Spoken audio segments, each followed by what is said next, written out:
From New York, where the American stage begins, NBC presents Best Plays, transcribed with John Chapman.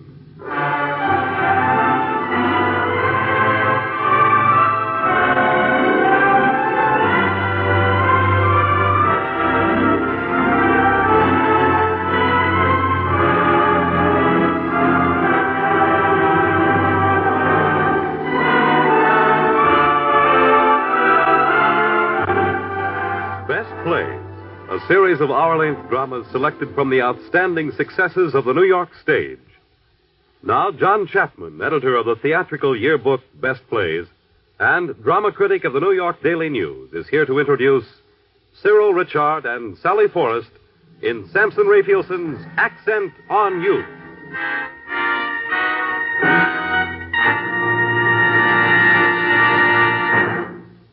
Mr. Chapman. Ah, those good old days of the theater when critics really worked for a living. I'm talking about 18 years ago. On Christmas Eve that time, there opened a comedy by S.N. Behrman. On Christmas night, there were 4 openings the critics could choose from. And not all of the boys picked the right play. Walter Hampton opened in Hamlet. Old Bill Brady offered a review at his playhouse, Fools Rush In, which had such young upcomers as Imogene Coca, Richard Wharf, and Leonard Stillman. At the Ritz Theater, there was a drama called Piper Paid. All these had short runs. The hit of the evening was the play we are going to do tonight, Samson Raphaelson's comedy about show people, Accent on Youth. It got into the Best Plays book, and it had a nice long run with Constance Cummings and Nicholas Hannon in the leading roles. Accent on Youth remains a witty play, and we have 2 very attractive leading players. Sally Forrest, a rising young star, plays Linda. Cyril Ritchard, who is so good this season with Katharine Hepburn and Shaw's The Millionaires, is the playwright Stephen Gay. Now, if I might join you, I'll take it easy in the chair and just listen.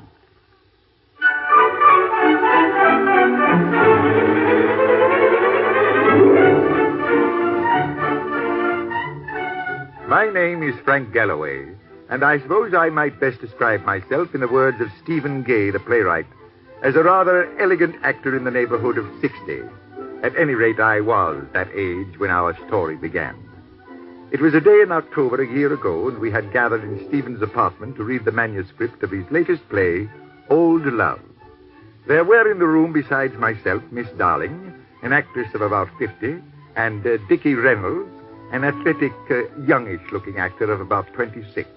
Oh, yes, and Linda Brown, a young lady of 25, who looked like a secretary. Was a secretary, as a matter of fact. Linda was talking on the phone. He's taking his afternoon nap, Mr. Benham. He should be up shortly, though. Yes, Miss Darling's here. Mr. Reynolds and Mr. Galloway. Well, they're still reading it. Haven't said a word yet. Yes, Mr. Benham, I'll tell him. Goodbye. Well, Miss Brown, you can tell Stephen Gay that I adore his play. Did you finish the whole play, Miss Darling? Oh, no, Mr. Reynolds. I just read my own part. You see, I'm not in the 3rd act at all. How do you like your part? I think it's Stephen Gay at his best. And it's such a comfortable part. I can be myself, a decent, old-fashioned woman. That's what I like about my part, too. Just the word, comfortable. Everything I have to say sort of comes natural. Miss Brown. Miss Brown, you've read the play, I guess. Yes. Well, I haven't got to the end, but, I get the girl, don't I? Oh, yes. Well, who plays the girl? Genevieve Lang, I believe. Oh, boy, that's impressive. My husband comes back to me, doesn't he? No. No? No. But he must. It's not a comedy if he doesn't. It's not a comedy, Miss Darling. Not a comedy? Oh, how long have you been with Mr. Gay, my dear? 3 years, Miss Darling. Then surely you know Stephen Gay writes nothing but comedies. Nevertheless, Old Love is a tragedy. I think Old Love is a funny title. It might be to you, young man. It's not if you're my age. Have you finished reading the play, Mr. Galloway? Miss Brown, I wish you to tell Mr. Gay that I have read his play from cover to cover, and that I have never been so grossly insulted in my life. Good afternoon. Oh, Mr. Galloway, wait! Mr. Gay will be here in any moment. After he talked to you about it, you'll thank him for the greatest role of your career. If I played this thing, my career would be over. I've played butlers in my day, tramps, murderers, and fools, but never a lecherous old man. Lecherous? Why, how can you say that? He's a glorious, courageous man standing just this side of 60, surging under the last rhythmic leap of youth in his blood, rebelling at convention. Hello, everybody. Good afternoon, Mr. Mr. Gay. Gay. Well, my friends, have you read the manuscript? It's a superb tragedy, Mr. Gay. I love it. Do you really? Particularly my part. It's such a new attack on the old character of the mistreated wife. And you, Dickie? How do you feel about the part of Freddie? Oh, Mr. Gay, it's the best comedy part I've ever read. Well, that is for me. Comedy? Well, it's supposed to be a comedy part, isn't it? Yes. Yes. Galloway, what do you think? Well, I can't quite... the old fellow puzzles me. I suppose I'm stupid. No, you're not stupid at all. The old fellow puzzles me, too. Please go on. Well, take that love scene in the first act, where he tells the girl what she means to him. It bothers you, does it? A little. Yes. Well, I was just rereading it in my bedroom. It bothers me a lot. I think it's beautifully written. So do I, Dickie. I think that's the best writing I've ever done. Oh, I'm not criticizing the writing. I just wonder if I... well, you know, after all, I am 60. In fact, I'm a little over 60. And me making ardent love to a young girl and frankly admitting that my wife has never done an unjust thing in her life.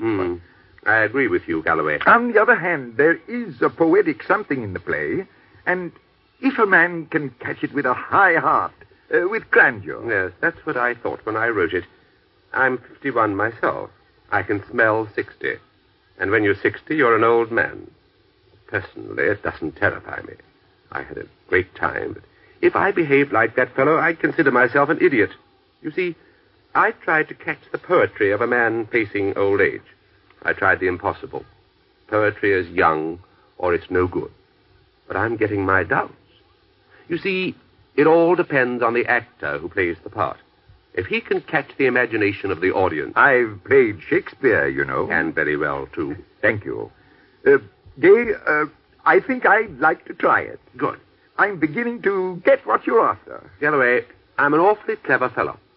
I talked Benham into liking this play, the shrewdest producer on Broadway. That's fine. Then you can talk the audiences into liking it. That's not so easy. It's worth trying. Stephen Gay's first tragedy. Frank Galloway at the height of his maturity experiments with a new value.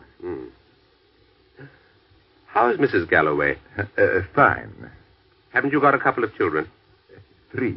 The youngest is 24. Well, take a script home with you. Read it to the family. Sleep on it. And you do the same, Miss Darling. Read it to your... I live with my sister at the moment. Good. Well, read it to her. And, Dickie, take it down to the tennis club and get some of the boys in the locker room to listen. See what red-blooded young America thinks of it. And then in a day or two, well, let's get together again and see how we feel about it. I'm sure we're going to love Goodbye, it. Mr. Gay. Goodbye. And thank you all.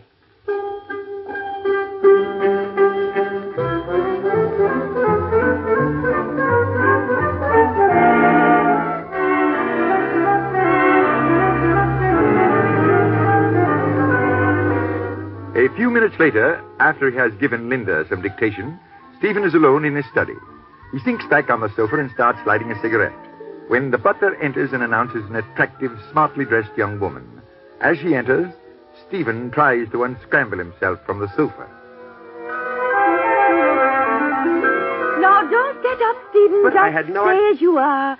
Lie back and smoke and let me look at you. And don't say anything. Oh, what a nice room. And the nicest time of the day. And pretty soon I may ask for a cup of tea, but just now I'm going to enjoy the view and the books and the furniture and the second nicest man I ever knew. Hello, Genevieve. Hello, Stephen. Who's the first nicest? I knew him 4 years ago. His name was Stephen Gay. What made you think of me for this part, Stephen? Frankly, it wasn't my idea. It was Benham's. But you consented? Well, why shouldn't I? You're a remarkable actress. Thank you. It's a remarkable part. But? Don't you dye your hair a little, Stephen? Yes. Can you tell? No. Pause.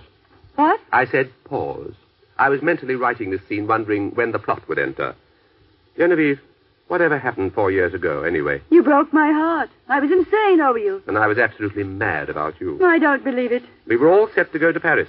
I had my steamship reservation. And I had mine. We were to meet at midnight on the boat. Right. And at 10 o'clock, as I'm doing my last bit of packing, I get the most hilarious idea of my life. You mean a play idea? Well, what other kind is there? Go on. All right. If I didn't write it then, while it was hot, I'd never get it down. Now, I'm not temperamental, but there is such a thing as inspiration. Well, what happened when you got my message? I jumped into the ocean and never was seen again. Well, it's all over now, isn't it? Completely. Stephen, you really were a very attractive man. What's the matter with me now? You're nice. But not as nice as I was then, eh? Well, you're 4 years older. And so are you, my dear. When you're 4 years older than 22, you're still a young woman. But when you're 4 years older than 49, that makes you 53. And revolting. Of course not, Stephen. You'll never be revolting. But after all, 53 isn't quite the age to make a girl's heart go pitty-pat. Well, speaking impersonally, as an elderly man of the world to a young woman of the world, at what age would you say a man ceases being, well, just where would you draw the pitty-pat line? Roughly at 49. I see. Tell me, are you going to do the play? I'm afraid not, Stephen. It's really not my dish of tea. What are you going to do? Wait for another play to come along? Maybe. Or I might just go away. Where? Anywhere. I'm mildly insane, didn't you know? Oh, thanks.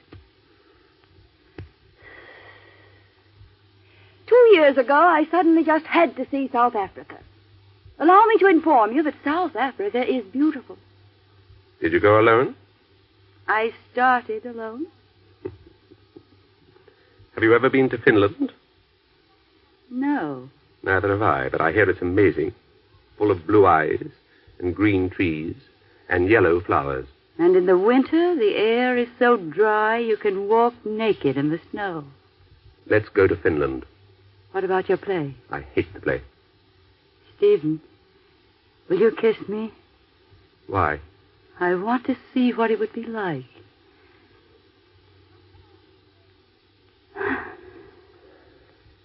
Well? Do you really mean that about Finland? Passionately. Do you expect me to believe that I or any other woman could make you hate your play? Of course not. Of course not. I knew the play was all wrong before you came. Stephen Gay, I don't believe you. Will you believe me in Finland? The Ile de France leaves tonight. Fine. We can change at Southampton. What time does the Ile de France sail? 10. Got your passport? Always. Can you be back by 10? I can try. You're lovely. Kiss me. Okay? Marvelous. Heart go pitty-pat? You fiend. You devil. So, you were play acting. Just to prove that a man past 50 could be... Romantic. Did I do it well? You had me fooled. No, not really. Well, couldn't you see? Yes. But after all, you're an excellent actress. Goodbye, Stephen. Believe it or not, I was ready to go to Finland. Genevieve, this is absolutely preposterous. But I'm dying to go to Finland with you, on my word of honor. As a playwright? No, as a gentleman. I'll get the tickets. I'll go right back to my hotel. Excuse me. Yes, Linda? Your 5 o'clock pill, Mr. Gay. Oh, thanks. You're welcome, Mr. Gay. I must rush. I'll telephone you. Au revoir. Auf Wiedersehen.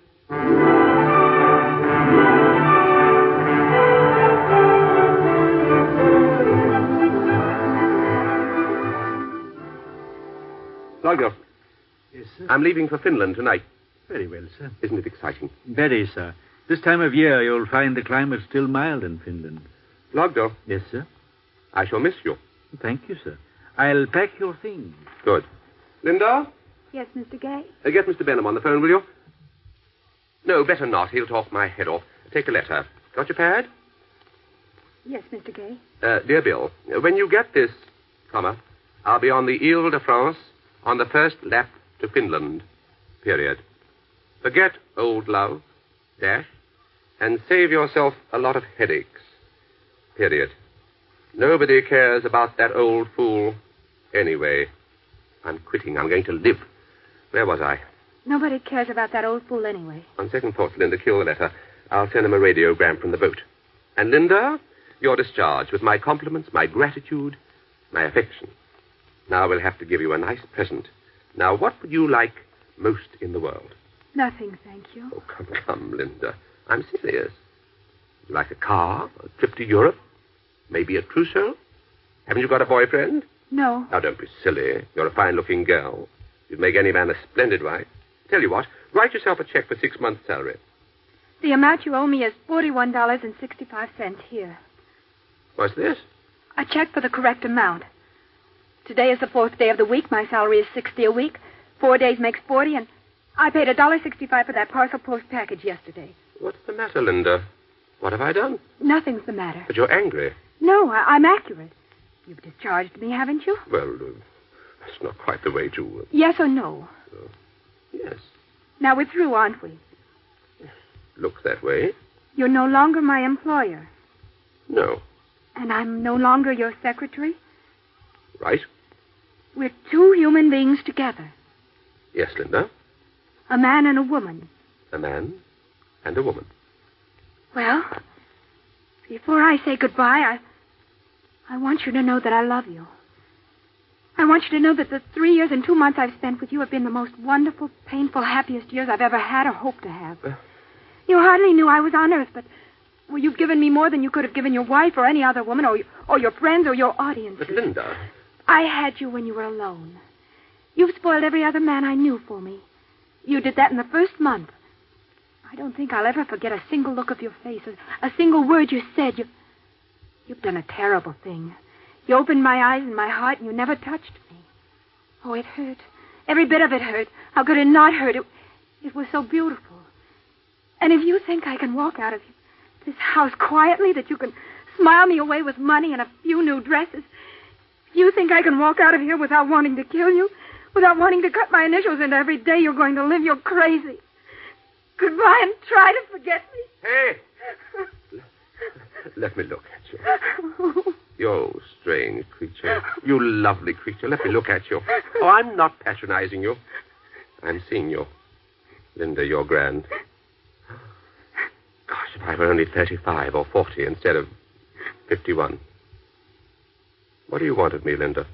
Nothing. That's not true. I know it's not. What do you want of me, Linda? I don't know. Everything. Anything. Where do you live, Linda? West 10th Street. Apartment? Yes. Are your parents dead? You went to college or something, didn't you? 3 years. Linda, I know you won't believe it, but you'll get over this. Will I? Yes, you will. You're young. The world is full of fascinating people, much more fascinating than I am. You know that isn't true. Oh. Am I, physically attractive to you? Yes. Funny. When you get right down to it, I can't think offhand of a man you know who could make you forget me.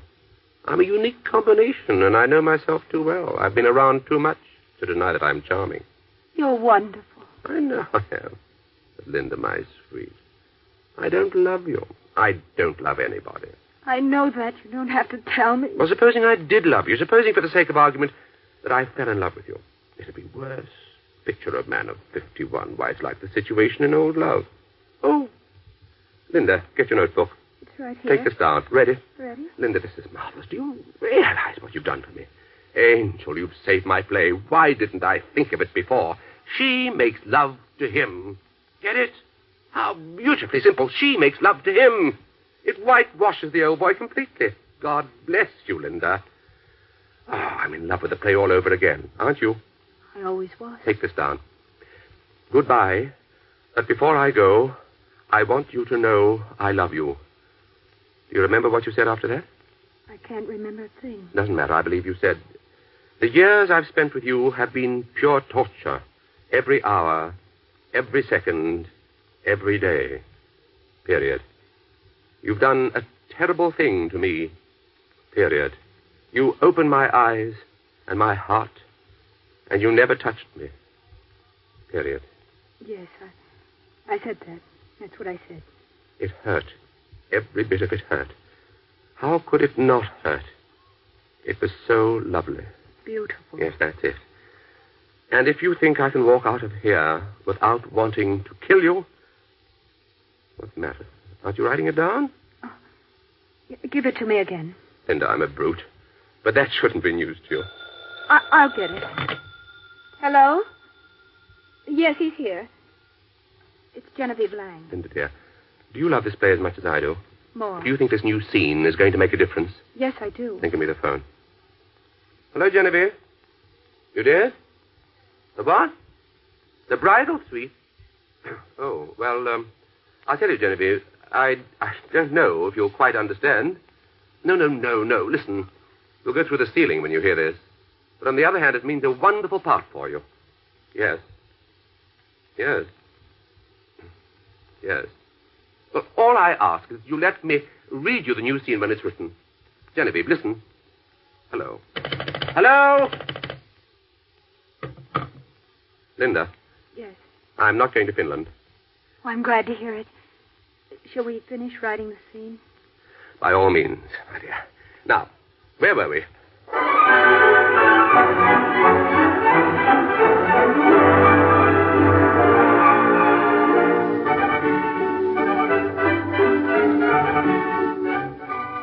Seven months pass, and during that time, some rather surprising events take place. For one thing, Stephen's play reaches Broadway, and in the cast of players are not only Miss Darling, Dickie Reynolds, and myself, but Linda Brown, Stephen's former secretary, whom he is persuaded to take the role intended for Genevieve Lang. Now, it is a morning in May, and Linda has just entered Stephen's study, where she is greeted by the butler. Good morning, Miss Linda. Good morning, Flogdale. Where's Mr. Gay? He went to your apartment. Didn't you see him? How long ago? About a half hour. He tried all night to get you on the telephone. I know. And he went to your house twice, but apparently you weren't in. He nearly broke down the door. He said he was going to break down the door this morning. Where did Mr. Gay dine last night? At home, Miss Linda. Alone? Very much alone, Miss Linda. If I may say so, there was an air of melancholy about him, a strange, brooding loneliness. And if you will permit me to quote... And what did Mr. Gay do all last evening? He paced madly up and down this room. Alone? Alone. I don't believe a word you say. I've told you the truth, Miss Linda. On my word of honor as a gentleman's gentleman. Oh, please, Flogdale, don't be offended. I don't blame you for being loyal to your master. He's been good to you. But as for me, well, I've come for my things. What things, Miss Linda? There are 7 photographs of me in this house. I want them. And my knitting and... Oh, yes, this lampshade. I painted it myself, and he never liked it anyway. Is that all, Miss Linda? That's all. Well, I assume the responsibility of refusing to deliver the articles you named. Then I'll take them. Oh, good morning, Mr. Gay. Flogdale. Yes, sir. Get out of here. Very well, Mr. Gay. What are you doing here, Linda?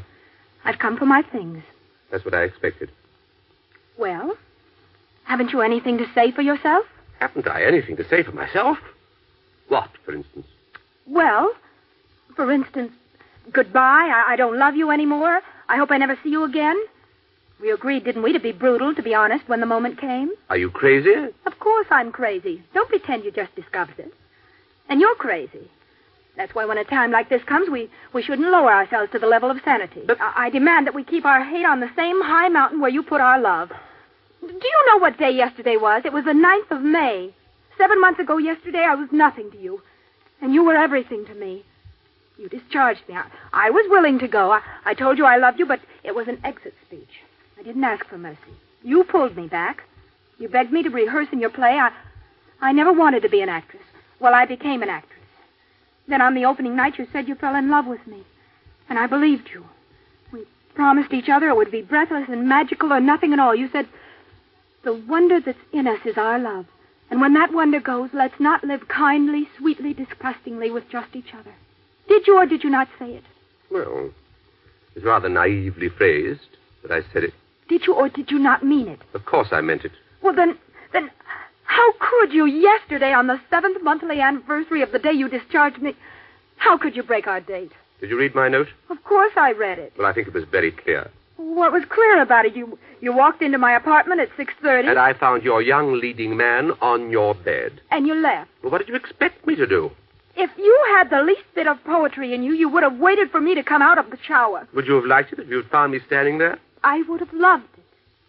You would have enjoyed explaining? Explaining? Why, I should have refused to explain. Well, that makes everything clear. Why did you refuse to answer your telephone? I thought that was covered in my note. Why did you put the note on Dickie's chest? Oh, seemed the natural thing to do. Suppose he woke up and read it before I came out. Oh, can he read? Beautifully. Why did you telephone me if you didn't intend to explain? I telephoned you for having put me in your show, for having introduced me to the world of the theater, which I love. Then why did you refuse to answer your telephone when I called you at midnight? Because I decided I had nothing to thank you for. You needed me in your play. I made good, and you got just as much out of the whole miserable mess as I did.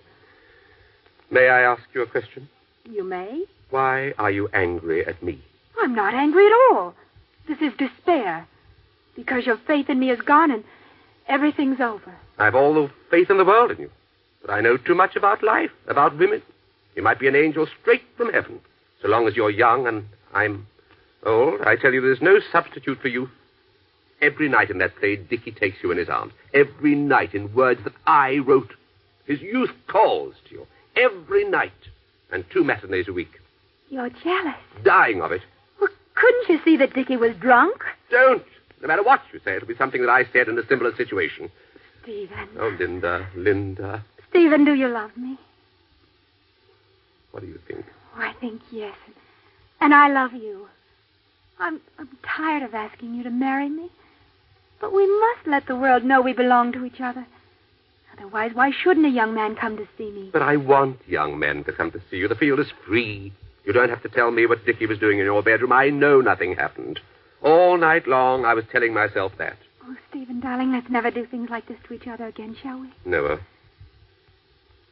Darling. Yes, dear. What did he do?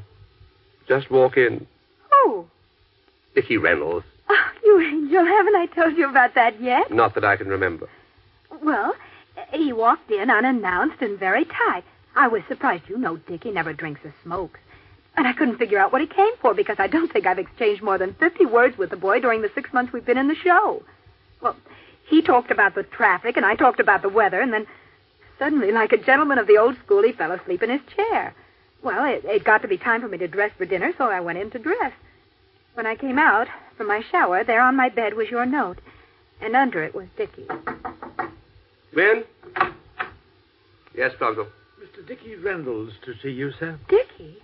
Linda, do you suppose he knows you're here? Of course not. Do you want to stay? He might wonder what you're doing here. Well, you bet I want to stay.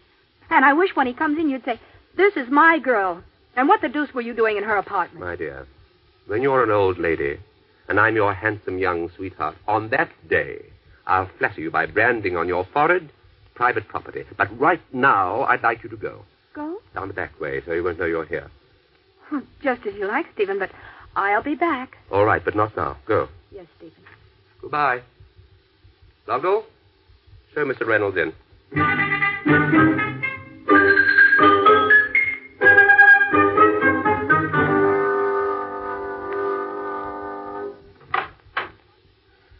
Hello, Mr. Gay. How are you? Fine. How are you? Great. Sit down. Mr. Gay, I know you're wondering why I'm here. Well, I gave Mr. Benham my notice this morning. I thought I'd drop in and tell you so you wouldn't hear it from somebody else. Is anything the matter, Dickie? I'm quitting the theater. Isn't that a rather sudden decision? Well, I had a chance to buy a ranch in Wyoming. My father left me a little money, and so I bought it. A ranch? That's one of those places where you get up early in the morning, isn't it? 5 a.m. You're crazy. No, you're crazy. Everybody in the theater is crazy. I don't like them. I like good, sincere, two-fisted, straight-from-the-shoulder men. If I hadn't been in a dramatic show at college, I'd never have gotten into such an unhealthy atmosphere. All the men are show-offs, looking in the mirror all the time. And the women are worse. Tell me about the women, Dickie. They're unwholesome. I like a woman who falls in love, marries, has kids, and makes a home. Am I right or not? You're absolutely right. Sure I'm right. All the women in the theater care about is getting emotional from 8:30 to 11 every night. And then they've got nothing left to give to the generation of tomorrow. I didn't know that you were concerned about the generation of tomorrow. I am. Well, Dickie, I'm sorry you're going to leave the show. But I'm glad you found yourself before you became a character actor. So am I. You know, most of us don't find ourselves until it's too late. Yes, Blogdell? Miss Linda Brown is downstairs, sir. Shall I show her up or ask her to wait? Linda, how nice. Ask her to come up, will you, Blogdell? Yes, sir. Well, I guess I'll be going. No, don't go. You and Linda are, friends, aren't you? Oh, sure. She's a great girl, when you really get to know her. She was your secretary once, wasn't she? Yes, and sometimes I wish I hadn't got her in the show. She's not a bad actress, but she was the best secretary I ever had. And you'll never find one as good again. Oh, hello, Linda. Hello, Stephen. My, you're looking well. Hello, Dickie. Hello, Linda. I hope I'm not intruding. Not at all. Did you hear the news about Dickie? He's leaving the show. Oh, really? Yes, isn't it too bad? He's bought a cow ranch. Well, who are they going to get in his place? I hope they get Oscar Ferroni, don't you? I think he's so romantic. You mean that bushy-haired fellow who sprawls picturesquely on floors? Mm-hmm.